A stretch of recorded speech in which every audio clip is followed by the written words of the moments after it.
Today, I am super excited to be diving into something a little bit different to the usual content, but still very much in the luxury and lifestyle realm, and that is perfumes. Because as you can see, I recently treated myself to some shopping for new fragrances from brands that are honestly just next level, top tier. And honestly, it was such an amazing experience shopping around for these perfumes that I wanted to share it with you guys on my channel today. So if you are also into perfumes that are just beyond the usual designer options, then you're in for a treat today, because I'm going to be unboxing and sharing my first impressions of the 3 luxury perfumes that I've recently bought. But then we're also going to talk prices, because I got these for incredible prices at Harrods and Harvey Nichols, 2 places you never thought you could get affordable perfumes. Now, before we dive into each fragrance, I wanted to quickly share why I've ultimately decided to make these purchases and upgrade my perfume game. Don't get me wrong, the classics like your Coco Chanel or Jade Dior's are fantastic. I have some of those in my rotation. Equally, I've gotten more high street or mid-tier luxury brands like Jo Malone. I do love a good Velvet Rose and Oud,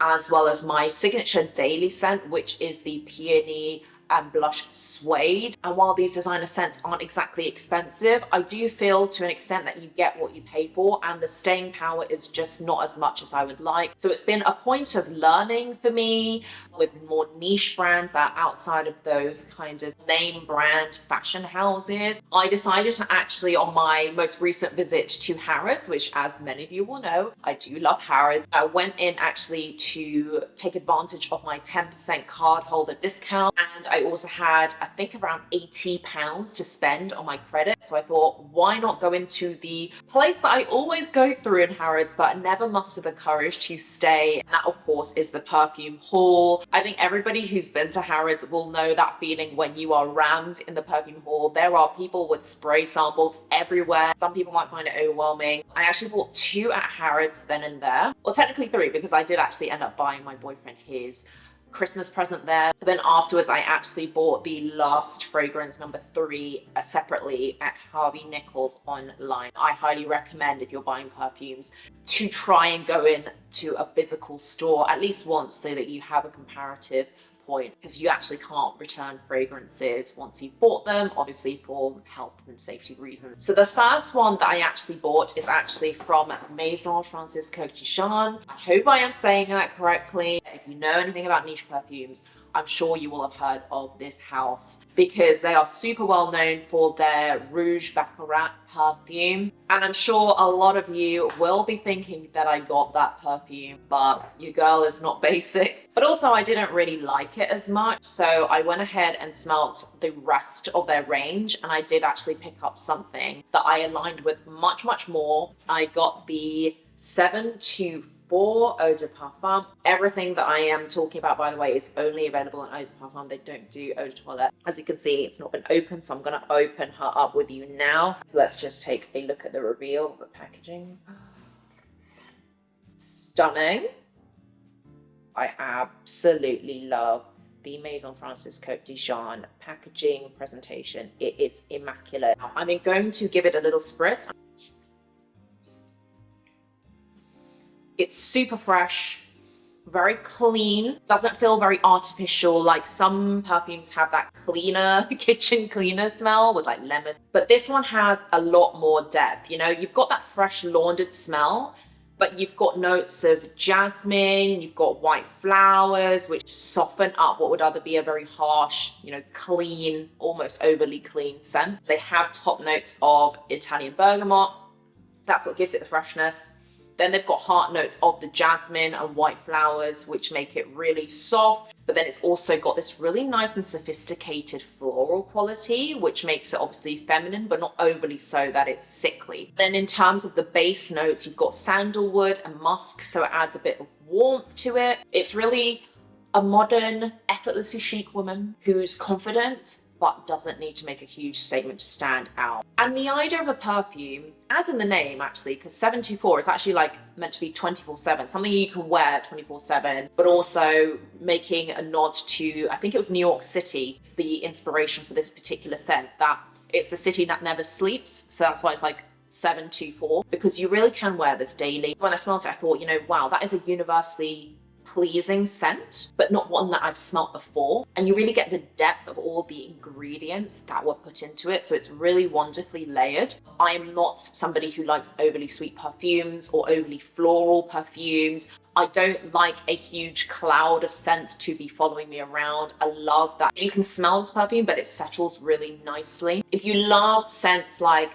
I heard Byredo's Blanche or Chanel No. 5 L'Eau, but with better staying power than those, then this might be the perfume for you. Though of course this does come with a bigger price tag. I've got the receipt right in front of me. Caveats and prefaces that I did have my 10% card holder benefit that I wanted to redeem price, and then I also was able to redeem my £80 off of, you know, whatever I wanted to spend at Harrods, which is a great perk. Even though it's a lot of money, if you have loyalty in certain places or buy at the right promotional time, then it can be quite lucrative, I guess. You can get a lot more for your money. So this was £205 retail price. And this is a 70 ml. This was £205. Then, because it was a 10% off day, I got a discount of £20.50. So that brought it down to £184.50. And then I actually redeemed my £80. So I ended up paying £104.50, which is an incredible deal for one of the most well-known, if not the most coveted perfumeries out there right now. Certainly, I know obviously the Rouge Baccarat is the way to go for this brand, but I wanted to explore something that was different because while it's a niche perfume brand, I'm sure if you move in certain circles by which this would be an accessible price point, you will start to encounter people who are smelling like Rouge Baccarat. It wasn't something that I necessarily resonated with, at least on the outset, whereas this one, the 724, was one that I found amazing. But that's not it. I actually got some samples. So I actually got one here. There's some more samples of the other perfumes, which is why I love shopping perfume so much. They gave this Aqua Universalis refill, I believe. Essentially, when the perfume has been almost finished, apparently you can just add this Aqua Universalis, which is a universal base perfume, I believe, that you can add it to your bottle, and then you can actually smell this scent and it will be a combined layered scent. So absolutely love that. And so this will be definitely my daily go-to or one-off, because next up I'm going to share with you my second purchase of that day, and that is Parfums de Marly. And this brand is super well known for the romantic, historical inspiration behind their perfumes. And if you would know anything about this brand, I'm sure you're thinking instantly Delina, because that's their most signature and well-known scent. Would it surprise you to know that, of course, Mel being Mel, I wanted to be different. I did not get Delina. Got something also very refreshing and clean and crisp, and that is Valaya. And this one is in the 75 ml bottle. I didn't get the full bottles, which you can get 100 ml. I saw in Creed, for example, you get like a 500 ml, which is insane. It's almost like £1,000, but you do get the value for money. Though for me, I wanted to try these out, and then if I like them in the future, I will absolutely invest in a bigger version. Now we can reveal the beautiful Valaya. This is such incredible packaging. I do love it. Ooh. Oh, that is incrediable. It's opening up with top notes of mandarin. Oh, it is a juicy, juicy peach. It's a juicy nectarine, but it's got that artificial citrusy smell. It's got softness to it. And then you're getting some very delicate florals. And then the base also has musk and ambroxan, so that adds a very warm quality to it. And I did do some research online. I think a lot of people compare it to something like Dior's Hypnotic Poison. But this one is a lot more nuanced, it's less in your face sweet. She's soft, she's a bit mysterious as well. And while on the nose it starts off sweet and juicy, it quickly settles, you get that musk through. It has a lot of staying power as well. Let me put you out of your misery if you want to know about prices, because I again also have the receipt. Now this one I didn't redeem any additional credits because I spent it all on the MFK perfume, but I did manage to get an extra 10% off. The original price for the 75 ml of the Valaya was £245, and that's of course for the 75 ml version. though I did get a discount of £24.50, meaning that I actually ended up paying £220.50. It's more expensive than MFK. It's one of the more expensive niche perfumes out there, I acknowledge that, but I think it is an incredible scent. I would not fork out this amount if I did not know that it was going to be something I wore a lot. And what also made it worth the while is they gave me a lot of free scents, a lot of samples here. You know, I didn't buy Delina, but they actually ended up giving me Delina. I must say, after smelling each of the 3 Delina perfumes separately at home, away from the hustle and bustle of Harrods, I actually really like Delina. We have the Delina, you know, core fragrance, the original, if you will, the Eau de Parfum here.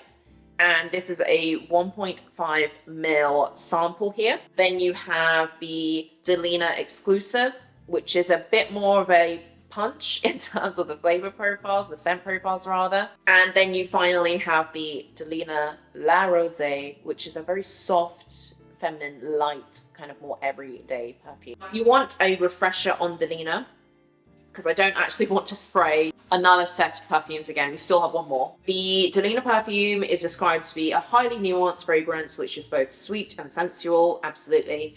The floral chords are dominated by Turkish rose, lily of the valley, and peony, blended with the rounded, tangy notes of lychee and rhubarb. Vanilla accentuates the sensuality of the composition at the base, mingling with white musk. And I would say the Delina exclusive is a lot more intense. If you'd like a little bit more of a punch of the fragrance, then I would maybe go for the exclusive. For me, it was a bit too much Turkish delight, but some people like that. And then the La Rosée is basically a more fresh version of Delina, one that's more everyday, one that is a very softer opening as well. All 3 people would say are really lovely, so it's a personal choice, but if I'm gonna buy perfume, I would go for the original Delina. Exclusive to me is bit too much, but I can definitely tell the appeal. And just for a quick honorable mention of the other perfume that I also got at Harrods, but it wasn't for me, it's for my boyfriend. I got him the Melisme Imperial, and that was a perfume by Creed.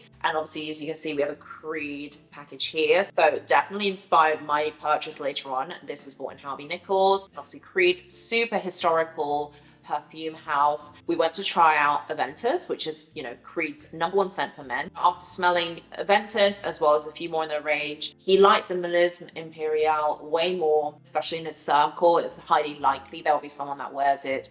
Then at least with the other one, he can stand out a bit more. Again, a very clean, refreshing scent. And that one, I believe, was after discounts and all of that, maybe like £190. And they ended up actually also giving me some samples from his perfume, which then inspired me to look into Creed myself a lot more. They gave me 2 of the same sample for Ventus for her. Clean and, you know, mildly sweet, soft, but super amazing scent for every day. And it got me into doing some research. Now, I actually wanted a perfume that had oud notes to it, or rosy oud notes. And, you know, I have a Jo Malone Velvet Rose and Oud scent, but it just does not last as long.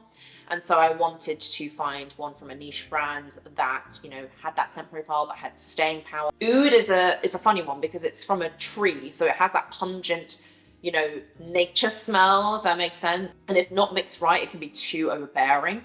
So I did a lot of research, and actually ChatGPT helped me out a lot. And I came up with this particular scent. When I found out Harvey Nichols then did 15% off as a minimum on their perfume range, they did a beauty event, I thought, you know what? I may as well want to pull the trigger on this, especially also as on my American Express, which is the card that I use, and I love it a lot. They had like £50 extra credit to spend on Harvey Nichols and cashback things. So the stars just aligned. Let me open up the bag to reveal this beautiful Creed Royal Princess Oud. Of the 3 perfumes, this may now actually be my favorite. It is such a unique and distinctive scent. I wish we had smell-o-vision because I would spray this and you would immediately get it. It is such stunning perfume with a stunning bottle as well. I mean, look at that.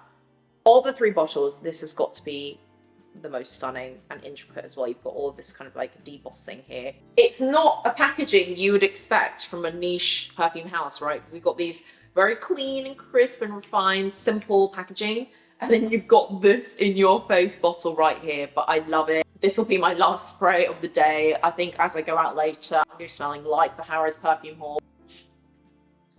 So the top notes you're getting are bergamot and rose. You're definitely getting a lot of that rose. It's warm, it's super inviting. You then quickly get some more flower, more herbal smells. So you've got jasmine, patchouli, a bit of vanilla as well to round off the kind of harshness of what otherwise would be the oud smell that you're getting. You've also got benzoin. There's a lot of depth in this fragrance, and it honestly does feel as though the name suggests. You feel like royalty, perfect for a woman who has a bold personality, who wants to be seen, but not in an attention-seeking way. Your sensuality is just exuding naturally. It's going to be a little bit hard for me to explicitly say the final price I paid for this perfume, because I actually bought a couple of other things that are not relevant to this video at all. The retail price for this perfume, for the 75ml, is £260. That's the most expensive of the 3 perfumes indeed. Some of you may be thinking, Mel, are you in your right mind for spending that amount on a perfume? Once you smell it, you will understand it is worth every penny. You just need one spray. A little goes a long way. But I actually got